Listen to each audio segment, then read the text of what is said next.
સદગુરુ શ્રી અક્ષરાનંદ સ્વામીની વાતો છે. ભાગ વાર્તા ભાગ કથા ભાગ 51 અને વાર્તા છે 255.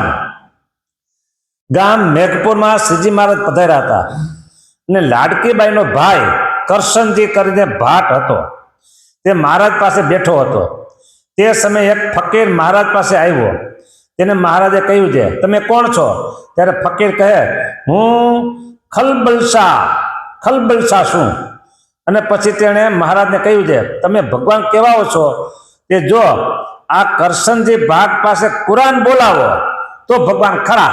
લે ખરો આ બધી. પછી મહારાજે કરશનજી સામું જોઈને કહ્યું છે, તમે કોણ છો? ત્યારે કરશનજી કહે, હું ખલબલશા છું. મહારાજ કહે, તું ખલબલશા હો તો કુરાન બોલ. અને મહારાજે ફકીરને કહ્યું છે, તમારી કિતાબ હાથમાં લ્યો, તમારી ચોપડી હાથમાં લ્યો. ના બોલે છે સાચું છે ખોટું છે? પછી કે હા. પછી ફકીરે કિતાબ હાથમાં લીધી અને કરશનજી કુરાન બોલવા લાગ્યો. તે સાંભળીને ફકીરે મહારાજને હાથ જોડ્યા. હે મહારાજ, તમે તો સાક્ષાત ખુદા હો, ખુદા છો તમે. હા, ને આ તો ગભરું છે, તે ક્યાં બોલતે હૈ? એમ કહી પગે લાગ્યો. વાર્તા 255 પૂરી. એક વખત ગઢપુરમાં શ્રીજી મહારાજ ઉગમણા બારના ઓરડાની ઓસરીમાં બેઠા હતા અને ચારે વેદ મૂર્તિમાન બ્રાહ્મણનું સ્વરૂપ લઈને આવ્યા. 4 વેદો બ્રાહ્મણનું રૂપ લઈને આવ્યા. હા, ગઢપુરમાં. પછી તે ચારેય જણ ઘેલા નદીમાં સ્નાન કરીને જળના લોટા ગાળીને ભરી લેવા અને શ્રીજી મહારાજની ષોડશોપચારે કરીને પૂજા કરી. પછી ચારે જણાને મહારાજે પૂછ્યું છે, તમે ક્યાં રહો છો અને ક્યાં ગયા હતા? ત્યારે તેમણે કહ્યું છે, અમે કાશીએ ભણવા ગયા હતા. પછી મહારાજ કહ્યા, હમણાં અહીં રોકાવો. હા. ત્યારે તેમણે કહ્યું છે, બહુ દિવસથી ઘર મેલું છે, તે સારું જઈશું, હવે રોકાવું નથી. પછી મહારાજે રજા આપી એટલે મહારાજને પગે લાગીને 4 જણા ચાલ્યા. પછી મહારાજે સભામાં કહ્યું છે, આ 4 વેદ અમારી પૂજા કરવા સારું આવ્યા હતા. લ્યો.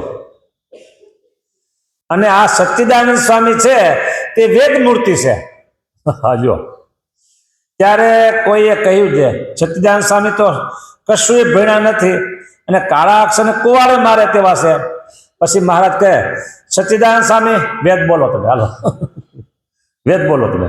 ત્યારે કોઈ સાધુએ કહ્યું છે, સ્વામી વેદ બોલશે પણ પ્રમાણ કોણ કરશે કે આ વેદ સાચા છે એમ? ત્યારે મહારાજ કહે, આ મુક્તાનંદ સ્વામી તથા ગોપાળાનંદ સ્વામી એ 2 જણ પ્રમાણ કરશે, એ ભણેલા છે એટલે કે. પછી શ્રીજી મહારાજે દ્રષ્ટિ કરી એટલે સચ્ચિદાનંદ સ્વામી 4 વેદના મંત્ર અનુક્રમે મીના બોલવા. લ્યો. વાર્તા 256 પૂરી હો.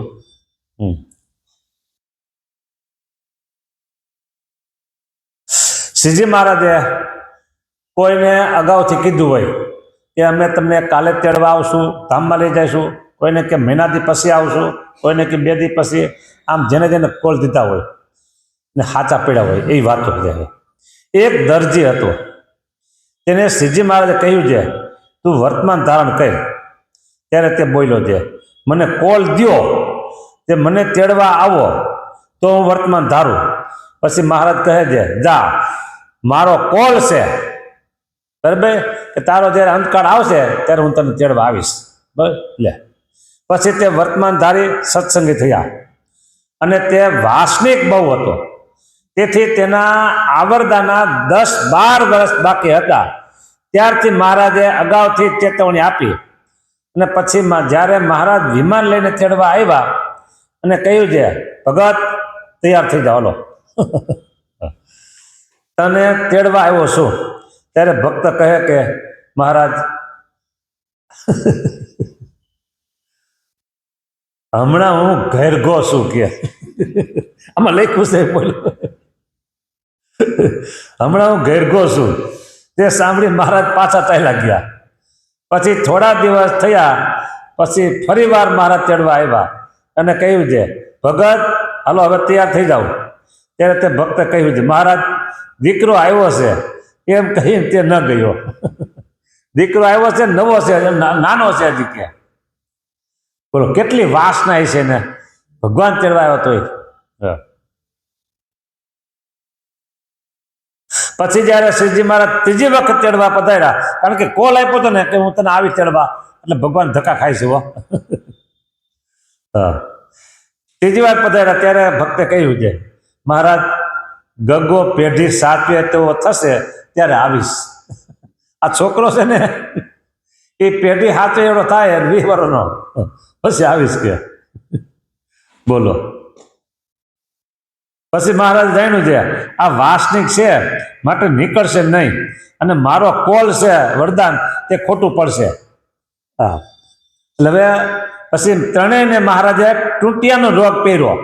ત્રણેયને એને ઘરવાળીને, છોકરાને ને. હા, ટૂંટ્યો એટલે કોરોના આપણે આવ્યો હતો ને એના જેવો. હા, અને દરજીને દેહ મેલાવી વિમાનમાં બેસાડ્યો. ત્યારે દરજી કહે, મહારાજ મારો ગગો ક્યાં? ત્યારે મહારાજ કહે કે દેખ આ તારો ગગો વિમાનમાં બેઠો. પછી દરજી કહે મહારાજ ગગાની માં ક્યાં? ત્યારે મહારાજ કહે કે આ ગગાની માં બેઠી જો. ત્યારે ગગાનો બાપ બારો નીકળ્યો. એવો જીવ વાસનિક છે. એમ તણેને દેહ મેલાવી મહારાજ તેને અક્ષરધામમાં તેડી ગયા અને પોતાનું વરદાન સત્ય કર્યું. વાર્તા 257. જીવ આવા વાસનિક હોય પણ ભગવાન એની ઉપર કૃપા કરે. વરદાન આપ્યું ને એટલે ભગવાને કોલ આપ્યો ને એટલે ભગવાન ખોટો ન કર્યો, અને તેને સુખી કર્યો. સુખી કર્યો. વરદાન કરી દીધું ને એ ગમે તેવો હતો પણ તો એને સુખી કરી દીધું. હા. વાર્તા 258. ગામ જાંબુડામાં હીરો કરીને આયર હરિભગત હતા.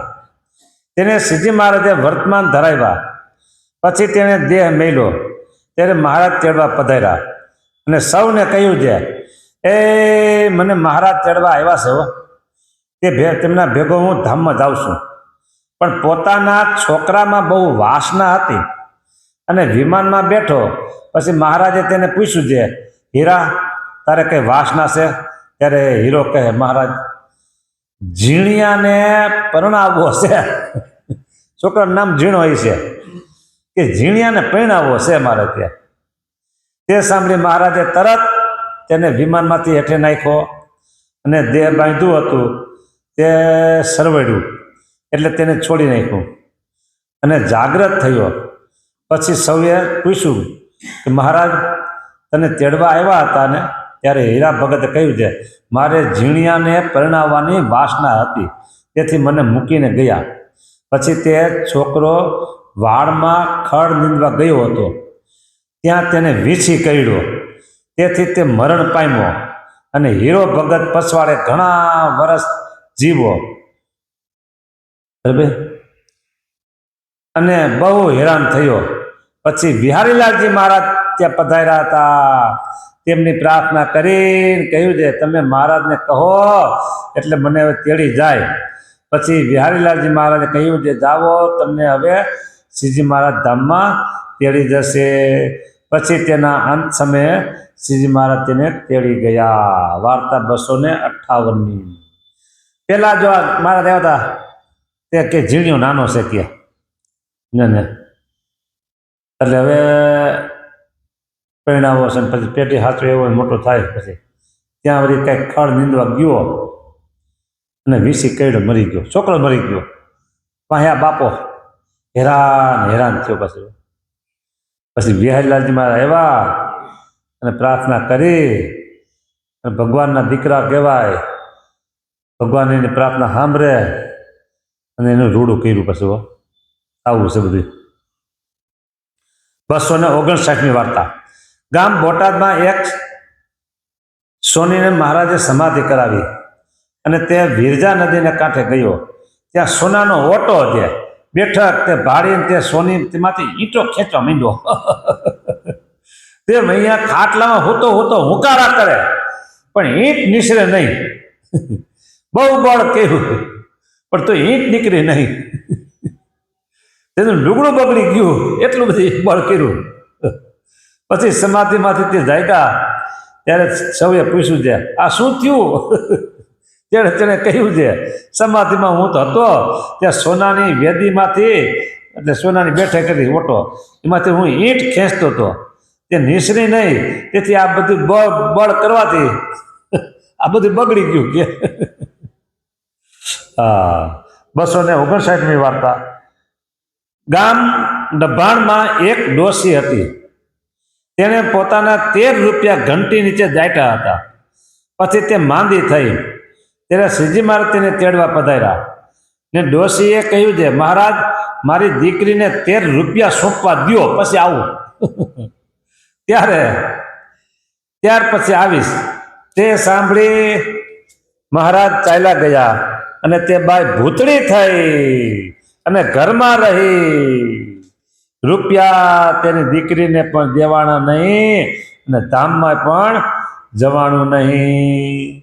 વાર્તા 260 પૂરી થઈ. સ્વામિનારાયણ ભગવાનની જય. શ્રીપતિ.